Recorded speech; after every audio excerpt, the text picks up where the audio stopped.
Zillow's zestimate is as authentic as Rachel Ray's Pozole. It's not fantastic. Today we're going to talk about Zillow.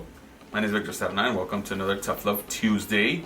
And this relates, or this kind of ties into what we were talking about last week, which was sellers, right? Trying to overpay their property. I said that because it's November and I'm thinking about pumpkin pie. Anyway, this ties into what I was saying last week. Sellers trying to overprice their property, right? And they get highly motivated to overprice their property from Zillow. Unfortunately, yes, we love Zillow. They provide information and pictures, and it's a fun place to browse when you're bored and dream a very big dream of being a homeowner, which, by the way, if that's what you want to do, reach out to us. We could definitely go ahead and guide you through that whole journey. But back to my main point, Zillow giving people not false information, but inaccurate information. Zillow's zestimate is as authentic as Rachel Ray's Pozole.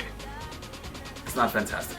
Let me tell you what happened with Zillow last week. So Zillow rolled out this program last year or the year before called the iBuyer program, which meant that if you were trying to sell your house, you could contact Zillow directly, and Zillow will make an offer on your house. And what they would do is buy it at a lower price, put a little bit of money into it, fix the floors, do a little bit of remodeling, and price it a little bit higher. The problem with that was that Zillow was basing its numbers on its zestimate. Now, the biggest challenge as realtors that we have with sellers, again, is sellers trying to overprice their property.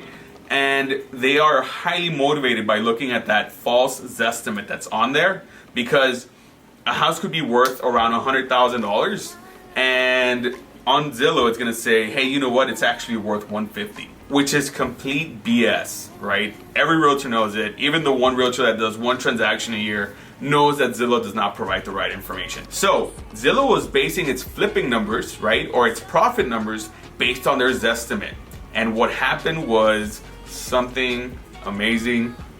Yes, karma. So what happened was that they didn't have that number down. You know, they don't have the proper information on how to price properties. So they were buying extremely high, right?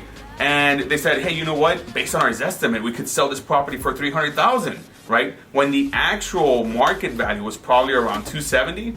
So they would buy it around $260,000, maybe put $10,000 into it, and try to sell it for $300,000. And unfortunately, that bit them in the ass. So they decided to go ahead and list their properties at their estimate value, right? And once that happened, the property sat on the market, which ties back into our last video from last week. And it just sat there and no one made an offer, and it's just sitting there. And they bought so many properties. They did this with so many properties that they actually took a giant loss. So they completely shut down their iBuyer program.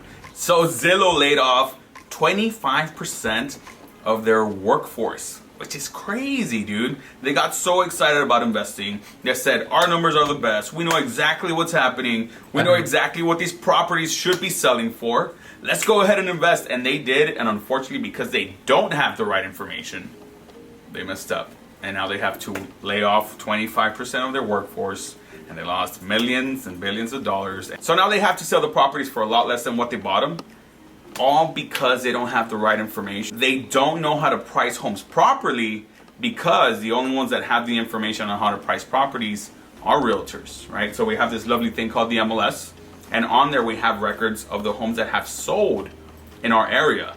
And fortunately enough, we are the only ones that have that information. And the way we calculate price is we look at the last 3 houses that sold in your area and find out how much they sold per square foot. And then we average out that price per square foot and we apply it to your home. Whether your home's a little bit more updated or whether it's a little bit worn down, we start adjusting that number. But that's exactly how we price your homes. And Zillow does not have that information, which is why they're in a giant pickle. Yes, so, está cabrón.